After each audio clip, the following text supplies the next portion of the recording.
For some, he was a great Prime Minister. For others, he should be in prison. But given it's 15 years since Tony Blair stepped down as Prime Minister, we can ask an important question. What is his long-term legacy?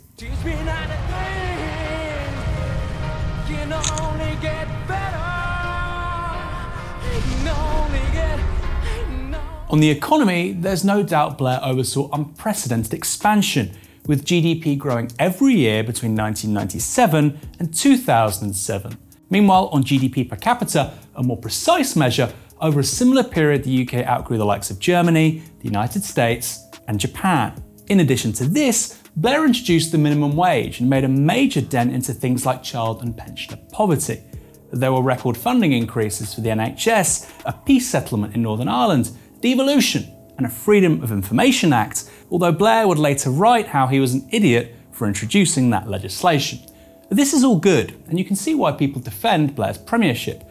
But when you look at his legacy in the longer term and its consequences today, well, then things begin to look a little different. First, there was the 2008 financial crisis. While that wasn't caused by public spending, as the Conservatives and much of the media would later claim, the banking system nearly collapsed as a result of the light touch regulation favoured by Blair and Gordon Brown. So rather than the old way of 15% interest rates and boom followed by bust, the state of our economy is strong and strengthening. I believe we can be confident for the future, but I will never be complacent. At 8%, the bonds fail, and we are already at 4%? That's right. If they go to 8, it's Armageddon. Yeah, that's right. How come nobody's talking about this? No one is paying attention. Whatever else, this means the new Labour growth model was always temporary and an unsustainable way to increase funding for public services. This represents a political problem for supporters of Blair because while New Labour did build on a consensus for spending more on public services, it rarely made the argument how. With pre-2008 growth, that was less of an issue, but now it's unavoidable. The most obvious solution is to tax the rich, but that's something Blair studiously avoided and even today criticises when others suggest it. The truth is that Tony Blair was extraordinarily lucky. With the big questions on the economy seemingly settled, Labour decided to use the dividend of record growth to fund public services and reduce certain kinds of poverty. But it was also a one-off. Another example of how the conditions under Blair aren't repeatable is how household debt in Britain rose significantly more than in the United States, France and Germany over this period.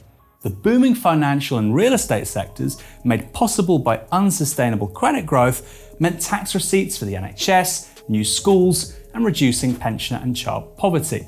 None of this, as done by Blair, was sustainable, and however commendable at the time, isn't a blueprint for a future government.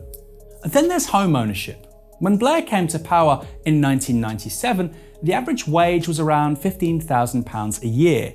Meanwhile, the average house price was £65,000, a ratio of 4.5 to 1.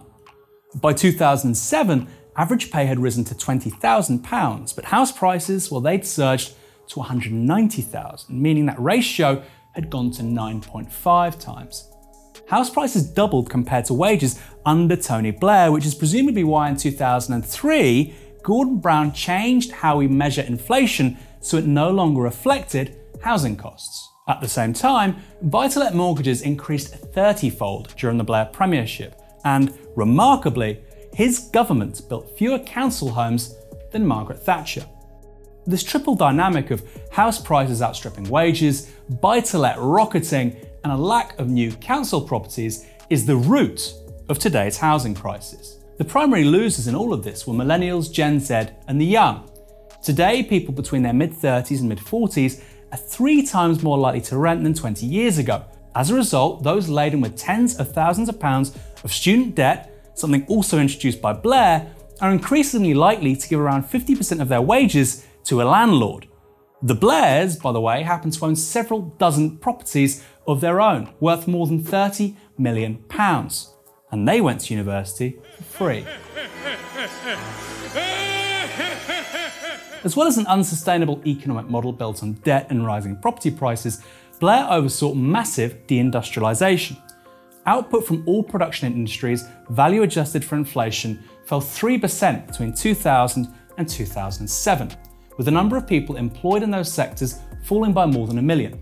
This was not inevitable.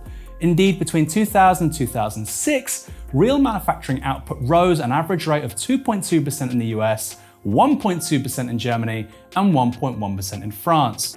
Indeed, as a share of overall production, manufacturing fell more under Blair than under Margaret Thatcher. And then there's foreign policy. While Blair's domestic record was, at best, mixed, he will always be remembered for the devastating wars in Afghanistan and Iraq. After invading in 2001 along with the United States, Britain spent £37 billion in Afghanistan and lost more than 450 military personnel. And the result? Well, 2 decades later, the Taliban are back in power and the country faces widespread starvation. Then there's Iraq, the most secular country in the Arab world, attacked in response to the 9/11 attacks perpetrated by Al-Qaeda. Oh, and suspected possession of weapons of mass destruction. On Tuesday night, I gave the order for British forces to take part in military action in Iraq. Tonight, British servicemen and women are engaged from air, land and sea. Their mission? To remove Saddam Hussein from power and disarm Iraq of its weapons of mass destruction. Not a single Iraqi was involved in 9/11, but that didn't stop the US, UK and others invading the country. And the legacy?